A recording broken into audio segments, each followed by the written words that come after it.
Hello, welcome to one of our 8 case study museum interviews for the AMM Essential Questions program series. Over the course of this series, we're finding out how museums are faring today, 3 years after the start of the pandemic and civic unrest following George Floyd's murder.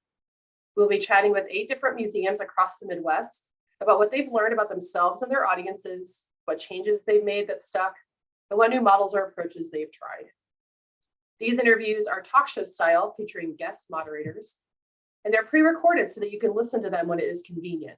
And listeners will have the opportunity to ask questions of our museum panelists during live Q&A sessions this spring. So stay tuned for that. Today's featured museum is the Chazen Museum of Art at the University of Wisconsin in Madison. Our interviewer is Michelle Moon, an independent consultant and content developer, principal of Saltworks Interpretive Consulting. And with that, I'll hand it over to Michelle. Hello, everyone, and thank you for joining us. I'm very pleased to be here today with staff from the Chazen Museum at the University of Wisconsin-Madison. And I'd like to begin by inviting them all to introduce themselves. So I will first ask Christine to unmute and say hello. Hi, everyone. I'm Christine Zicker. I'm the Chief Operating Officer here at the Chazen Museum of Art. And we'll pass the baton over to Candy. Hello, everyone. I'm Candy Waterloo, and I'm head of museum education at the Chazen. And finally, Kate. Hi, everyone. I'm Kate Womberg, and I am the exhibition and collections project manager at the Chazen. Thank you all for being with us today. We are really excited that you are included in this series by AMM, in part because you are a university museum on the campus of UW-Madison, and yet you have also given yourselves the task of being inclusive of the wider community and really making connections between the outward world and the needs of the university and the strengths of its collection. So you're a really terrific reference for museums that are in that unique situation of the campus museum and also becoming community museum. So we want to start off with that reflection that Charity indicated. We're all looking back on the last few years and trying to synthesize the sometimes chaotic experiences that all museums have had. So we want to ask you all to look back from your own viewpoint within the institution and share a little bit from your own perspective of what your new normal looks like. What are some things you've learned in the last few years that are sticking with you, that have redirected or reframed your practice, or served as an opportunity to shift or change, maybe let go of something that is no longer best serving the organization? So I think I'll start with Candy, and feel free to mention things that we can go deeper into later, but I would love to just hear your bird's eye view of how you're processing those last few years. A little intimidating to go first, but here I go. So, my purview is education at the Chazen. And so encompassed in education, like many other museums, is tours, public programs, etc. And as an educator, like a lot of the educators across the country, when everything that we do is in person, we freaked out because we're like, we can't do this anymore. How are we going to do this? And we realized that we weren't ready. And so we did what a lot of other folks did, which was really quickly scramble, try to figure out how we can still make our programs accessible. What can we do? What can't we do anymore? And one of the outgrowths of the pandemic that we are still sustaining really relates to accessibility, and something we learned, which sounds cliche, but accessibility benefits everyone. And so pre-pandemic, you had to come to the museum to see a program, right? Whereas, through the pandemic, we started doing hybrid programs, but then as we started to get into the new normal, we now prioritize streaming our programs as much as possible to guarantee that we have that bigger scope. One of the really big opportunities that came from the pandemic for my department is that we were able to retool what tours look like at the museum. So having that really big pause gave me a wonderful opportunity to do something that I'd been thinking about for a long time, which is shifting from a volunteer model to a paid museum guide program. And so we are in the first year of that program. We're really excited about it. It's a small cohort. It's intergenerational, which is something that, as a college campus, we really wanted to leverage how we can have students and community members working together. And it's in its first year. And honestly, you know, for all the bad things that the pandemic brought, it really gave us this huge opportunity. And so my new normal looks a lot different than it had before.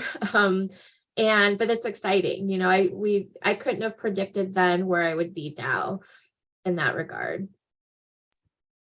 That's great. It really speaks to the opportunity and the crisis, as the cliche goes. But I'm really pleased that it sounds like you've taken that opportunity to rethink the program delivery and even the way that you're building audience with some of these new channels and tools. So we'll delve a little more into that, I think, as we go on. Kate, how about from the exhibitions perspective? What does new normal look like for you? Well, similarly to Candy, I think for us, how do we put on exhibitions? How do we reach people when we can't have folks inside the museum itself? And so immediately that was thinking about switching to a digital model. But surprisingly, we got back into the building pretty fast. I think by July, we had reopened to the project, or reopened to the public, and we're already thinking about how to alter our exhibitions for the fall to be in a format that would allow people into this space. And so we did a couple things immediately, which was to kind of reduce our exhibition schedule. So really focusing on quality over quantity so that we weren't overstressing the staff as we were kind of going through so much change and rethinking about capacity and who was going to be in the building. But we also thought about how can we add digital elements to these exhibitions so that folks who weren't comfortable coming back right away had a way to access. So for the Bill Viola exhibition that we had in the fall of 2020, we made the video that we were showing available online, which was kind of a new thing and interesting to do with his studio, and thinking about how that could be accessible, but also, you know, keeping proprietary things like how we're going to make sure folks aren't downloading that video, and how to make sure that the security around that was safe. And so we made that accessible to our entire university audience, which was really good. One of the other things we did is we continued to keep that reduction in exhibitions consistent kind of as we came out of the pandemic. And we increased the amount of time in between exhibitions. So we really kind of gave ourselves more moments to pivot when these new waves of COVID were happening, but also thinking about kind of the project planning within exhibitions as a whole, with outside collaborators sometimes having more time kind of in that moment allows you to make decisions that you maybe weren't thinking you could make because of that timeline. And so I think thinking about what does timeline mean, what can actually change and what can't change, and being really open to thinking about obstacles as opportunities to make those subtle adjustments so they're really benefiting our audiences. And then, you know, kind of negotiating with our partners and collaborators so that we can do that successfully. I'm hearing a thread of reflective practice in what you're saying, that trying things, iterating them, pausing to determine whether to continue or retreat from that approach. And I really I just want to reflect back to you how good it is to hear about organizations that are taking a more thoughtful pace to some of these high demand projects, because we all know how much a hamster wheel a changing exhibition program can be, and that it's actually courageous, and I think an improvement in practice to take that extra time to make them deeper, richer, and find new ways to share them. So to segue from that, I'm turning to Christine, because I hear the implications of all of these exciting changes. I hear payroll implications. I hear timeline and marketing budget and project management implications. So as someone who coordinates that, all of the way those things all come together for the institution, how are you experiencing the new normal, and what has changed in terms of the work that you do? Yeah, I think one of the things we're thinking a lot about is capacity and trying to be sure that we're not outpacing our capacity. And by that, often I mean people, but also money, and making sure that we're prioritizing projects so that if something is important, we try to put all our resources focused on that. And I think remancipation is a really great example of that, which I think we'll talk about a little bit later. But identifying really what we should be focusing on and putting our efforts there. I think when it comes to staff, what we're seeing is a lot more flexibility in terms of remote work. We now have basically semi-permanent remote agreements with any number of staff members. If you can make the case that your job can be done remotely, you can often request 1 or even 2 days a week that you're remote. This is a huge change for us. I think back to 5 years ago, and I just don't think that would have even been under serious consideration. And now it's just pretty normal. We have a lot of people doing it.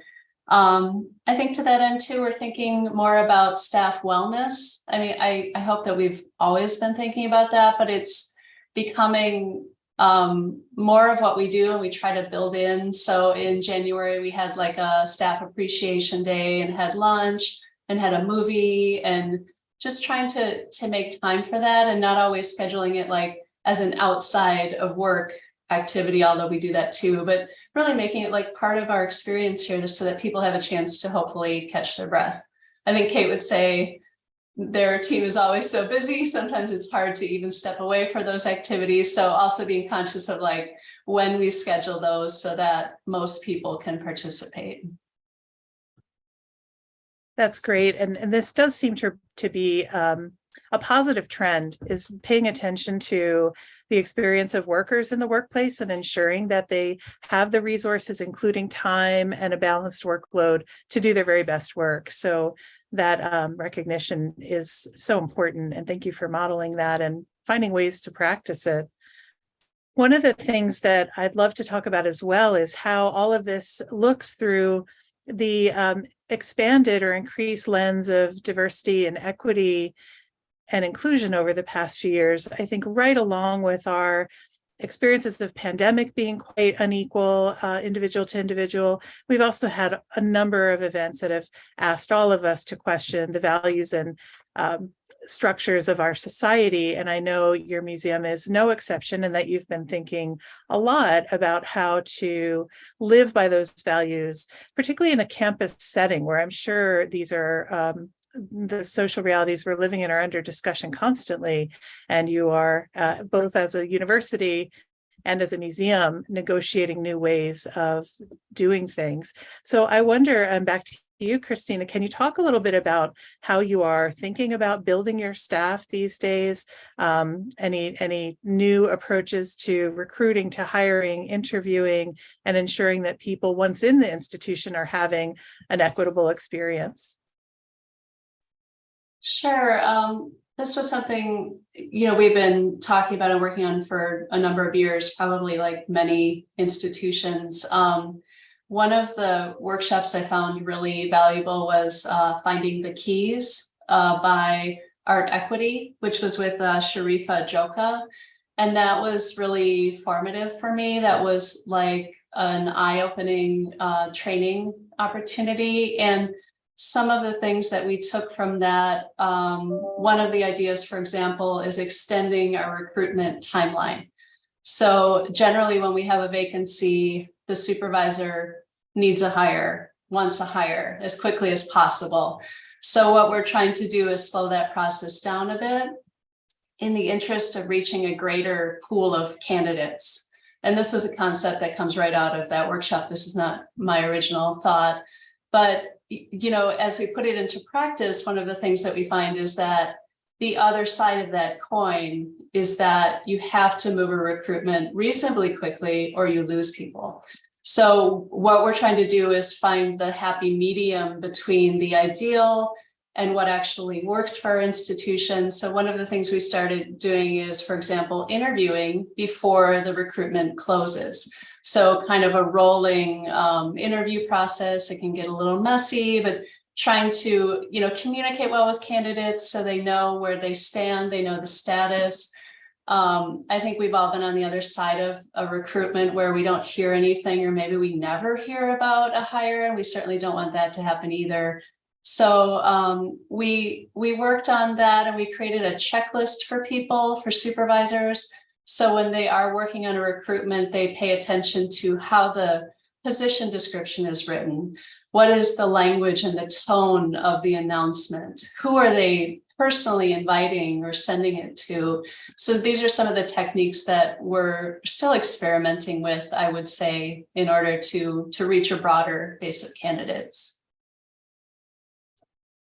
Thanks for that reference, and those do sound like important practices to examine.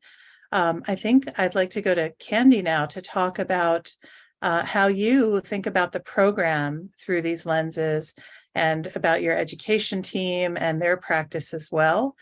So if you can give me a little sense of how you have been working in DEAI ideas into your work.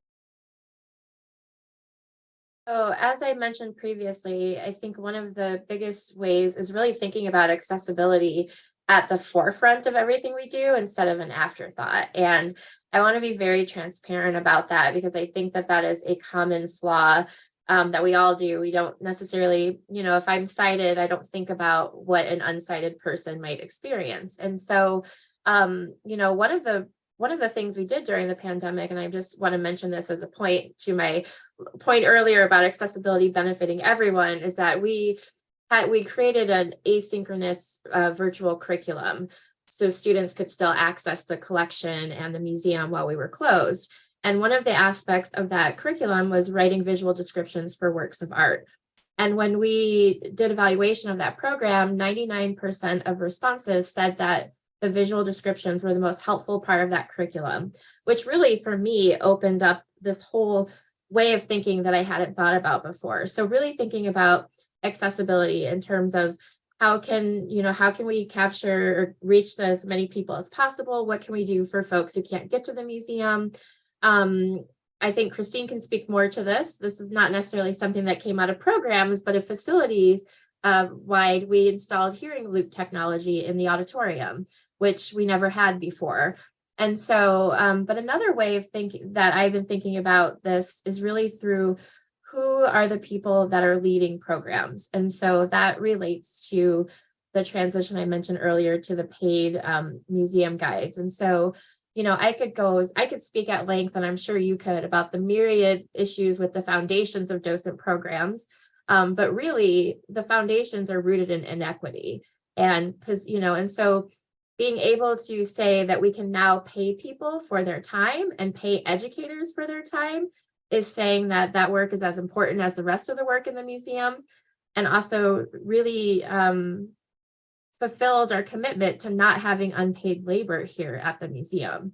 And so, we now have a cohort of people who have various social classes, who have various sexual orientations, who do not look the way that our standard docent program looked. And that's really exciting. And something that, even thinking about students being part of that process, part of our job here at the museum is also to think about who is leaving us and going out into the world. And so, thinking about how we're using students in this process too, and creating that next pipeline of who's going to work in museums. Something I say to students all the time is, if you want to work in museums, get in here now as soon as you can. Because, while we're changing in the field, we still have a lot of work to do about looking at resumes and deciding, well, who's got the right experience to come into here, et cetera. And so, thinking about these opportunities as educational as well, and as forward thinking, I think I'm getting a little off topic, but yeah. Not Yeah.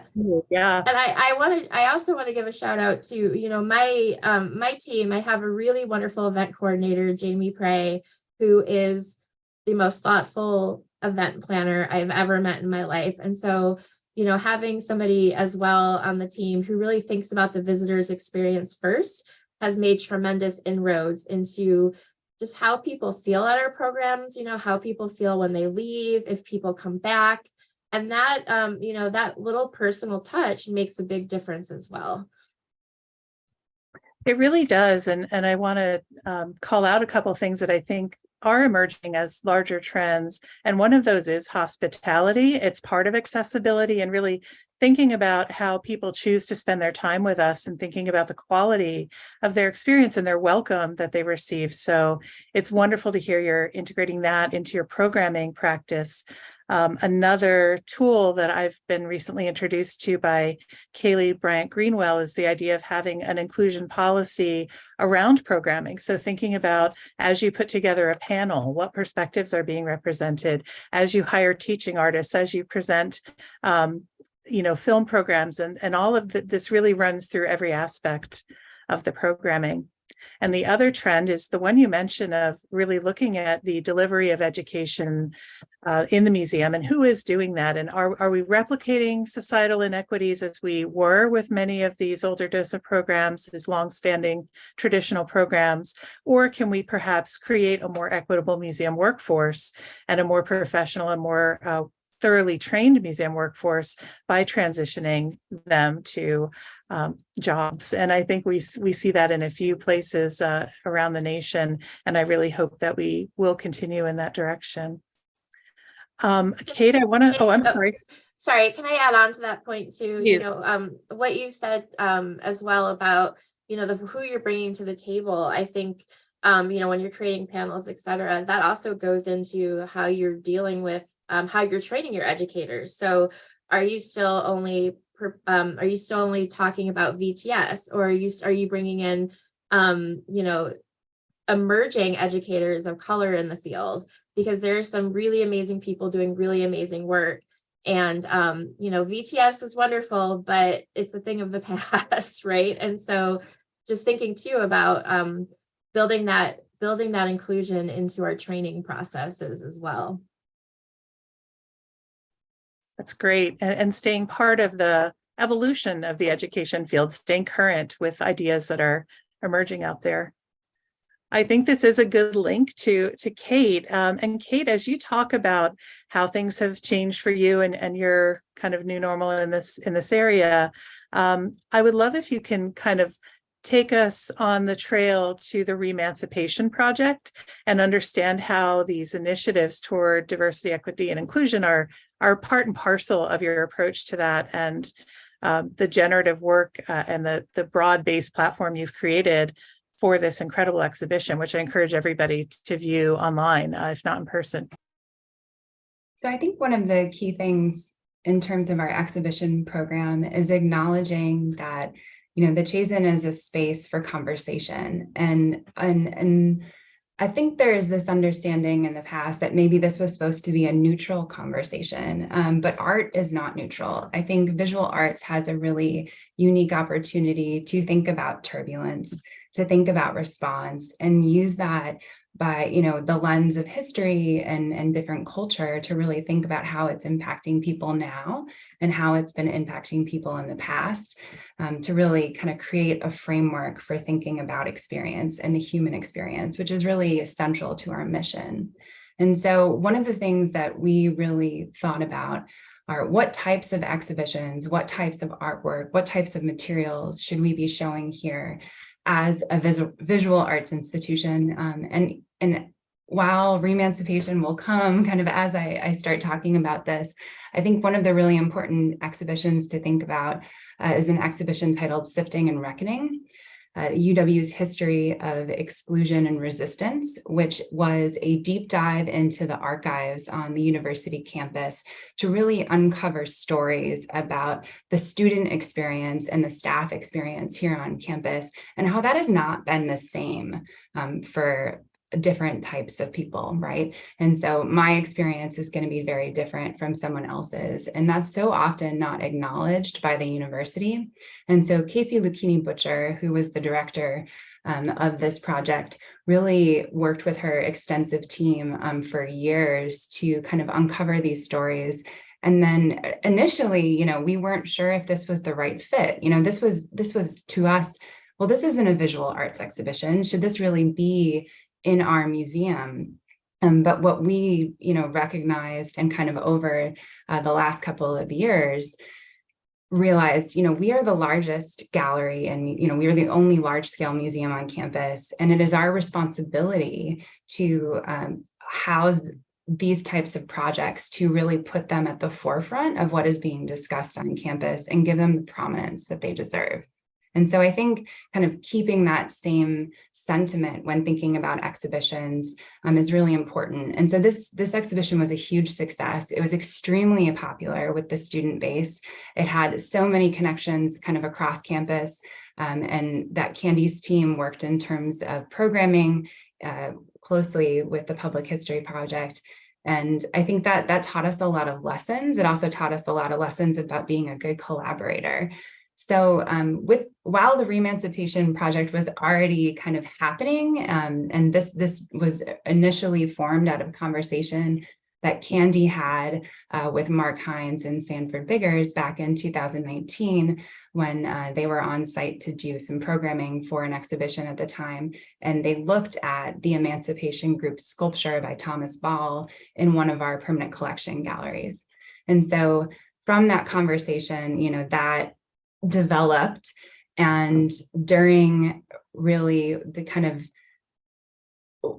after several events, starting with the death of George Floyd, but then thinking about what was going on with the Black Lives Matter movement, but then also thinking about how another iteration of this sculpture was then removed from Boston in this time frame.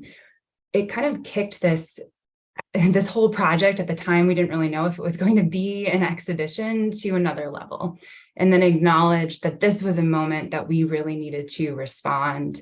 We couldn't just put this sculpture away and tuck it into storage, that we needed to openly acknowledge it, have an open conversation with our community and with our student base and with our staff about how to contextualize something like this in our collection instead of just ignoring it. And so I think from that perspective, it gave us the spark, kind of that push to kind of really say, we need to focus our resources and our time in this direction. That's a really organic origin for this project, and really speaks to your ability to identify and grow an opportunity. I wonder, Candy, since that conversation began in your department, do you want to speak at all about that and how that made the transition into this, incredibly digital, physical documentary resource that you've created? Honestly, the dinner happened so long ago, but I can recall that, it was during the dinner that something came up about monuments. And at the time we had a curator here, Maria Saffioti Dale, who was doing some initial work on the sculpture. And that sculpture, as an educator, was one that was always shown on school tours. And it was always in my mind because of a letter that I received from a parent. So a parent sent a letter saying, I brought a group of multicultural children here to the museum, and the only example that they see of themselves is this object where they're in a subjugated position. And so that, really stuck with me and struck me. And that's part of why at the dinner conversation, we were talking about this thing. And so, I just threw that out there. I didn't know it was going to go anywhere. And Sanford coming back to Amy, I think actually really speaks to the value of collaboration and conversation. Kate said initially, where's space for conversation? And if you would talk to Sanford or Amy, when this project first started, I think we saw it as they're going to do a response, right? I think we were thinking about it very literally, like it's going to be a counter monument. That's what it's going to be. And then through these last 2 years, Kate didn't mention this, but we had weekly meetings, and her team, there was a huge lift on her team. Sanford and the Mass Consortium came to Madison multiple times. And so, it really went from a counter monument to this living, breathing process and experiment. And that's a word, process is a word that you'll hear us use a lot. we have the exhibition, but the exhibition's not the end point. It's the start for us in some ways. It's the most public part of this project right now, but it's also the beginning of where this project can go. And just seeing how it's already been received by visitors, and just even being able, one of the really beautiful things that the team did was actually start to unpack the iconography and pull apart, take this thing apart and talk about, what are these individual elements? How do we read this visually? Also, who cares about Lincoln? Not that we don't care about Lincoln, but like there's another person here. So what narrative is a narrative to tell? And that, for so long, the story of that sculpture was about Lincoln as this great emancipator. And it still to some people is. But really, thinking remancipation, I think, does a really good job of shifting that narrative and getting us to think about other perspectives, and perspectives that at times may not make us comfortable as white people to, feel implicated in. But yeah, I see it as, I think everyone would agree that it's a beginning. It's not an end for us. That's really an encouraging direction. And it makes me want to open the conversation around your communities and your audiences that are engaged through the museum. So I'll come back to you, Candy, and then we'll go around in a round robin and talk a little bit about, have you seen during these past 3 years and through projects like this one, is your audience evolving and changing? And what is it like to do this work on a campus? How would you describe the weight of your focus on current students, faculty, and members of the community outside of the university? How do you think about where your resources go? So I'll go back to you first, Candy, as programmer, and then we'll loop around. Oh, I personally, in my department, I think one of the things that I've observed is, especially over the last several years, our engagement with students has significantly grown. And I would say our engagement with campus at large has grown. And I think that there's a number of reasons for that. One has to do, and Christine can speak more to this, but we expanded our hours greatly, which, that goes to access. So we made the museum available more than it ever had been. We opened a cafe, which is part, a really simple thing. That's that hospitality. But also our staff, I think across the museum, have done a lot of work to make those inroads to faculty, to students, and the kinds of exhibitions, the way we're changing exhibitions, like Kate talked about, Sifting and Reckoning, I feel like it didn't, but I mean, in some ways I'm like, it brought every student on campus to the museum. But, but that's part of, if you are bringing things that are relevant and interesting and relate to the students, they're going to come. And so, yeah, I would say like, I've definitely seen a real boost. In fact, a couple of years ago when I was doing tour analysis right before the pandemic, that was our first year of having expanded hours. And our tours with college students went up by 70%. And so, that's not an accident, right? That has to do with the cumulative work of the team, but also everything we do impacts every other, department. And so I think from a facilities and admin standpoint, Christine can probably also shed some light on some of those things that we've done in that area too, in terms of boosting audience. That would be great to hear about, Christine. I think that is a move that many museums have been reluctant to make, but recognizing that the majority of potential museum goers are busy during daytime hours, and we're asking them to prioritize museum visiting on their short weekends typically. How did you go about planning for this expansion of hours, adding this cafe? These are big strategic moves. Can you walk us through that? Sure. This goes back probably to 2019, maybe even 2018. And I think one of the foundations of that shift was with a large evaluation project with the Bowles Center for Arts Administration here on campus. And so these were MBA students who tend to be mid-career professionals who have experience, and we worked with them for a full academic year on evaluation. So one of the things they came back with is some good surveys with our student population. And we learned things that we didn't know. So, you know, like every museum, we have assumptions, right? So we at that point, we were open on Thursday evenings. So we thought, oh, Thursdays is close to the weekend, people will come. The students said, we go out on Thursday nights. We don't want to come to a museum. And we were surprised, like we didn't expect that. So it taught us, I think, the lesson to not assume we know the people coming through the door and what they want, but to ask them. And they also said that in general, the museum felt intimidating. So they would walk in, we had a uniformed officer at our desk. We didn't have a lot of seating. It felt very, it was beautiful, but it was kind of sterile and intimidating. And so that, I think, really encouraged us to think about how we warm that space up. And I can look across right now from my windows, and almost every chair and table in that lobby is filled. And it's wonderful. And it's, again, about capacity, because that's not an easy thing to manage. But I love to see the energy in the lobby now, because it's a totally different place.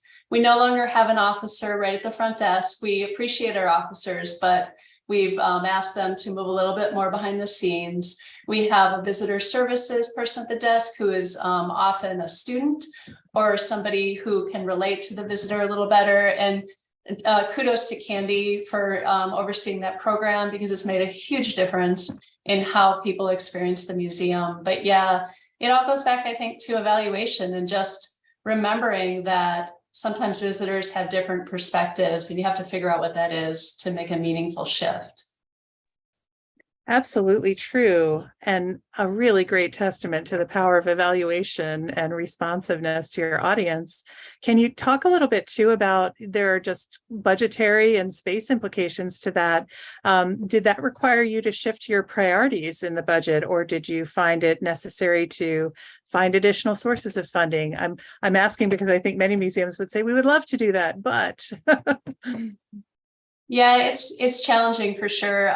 We are very fortunate in that we have a very stable financial model, part of it based in university support, but a large percentage of it also based in gifts and endowment income. We don't tend to rely on earned revenue because we have free admission. We have mostly free programs. So what it required us to do is to basically what I would call like shuffle things around a bit. So when we decided to professionalize the visitor services program, part of that money had been used for security. And we found that the visitor services staff can do a little bit of both, with some nice reinforcement from our actual officers. But moving toward a more customer-based focus instead of a security-based focus. So that was one way we were able to do it. Another thing to mention is that we, at one point, had hours from 8 a.m. to 8 p.m. And we were called the most open art museum in the country. COVID has shifted that a little bit, and we have scaled back a bit on our hours. But we always said when we did that it was going to be a learning experience. Like, we never said, this is it, this is our final move. Let's try it, let's experiment, let's see what comes out of it.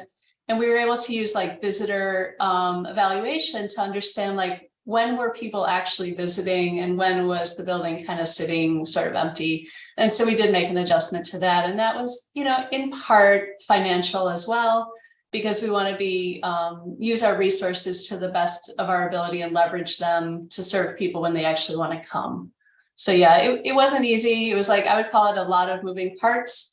And also working together closely with our partners like the UW Police Department, and having conversations about like what each unit wanted to do, and seeing if we could find a place to meet in the middle.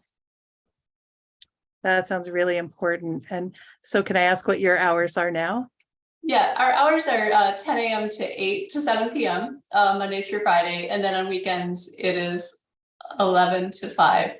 But we do open our lobby earlier than that. So even though you can't go in an exhibition, there's still a lot of spaces where you can sit and study or catch up with people.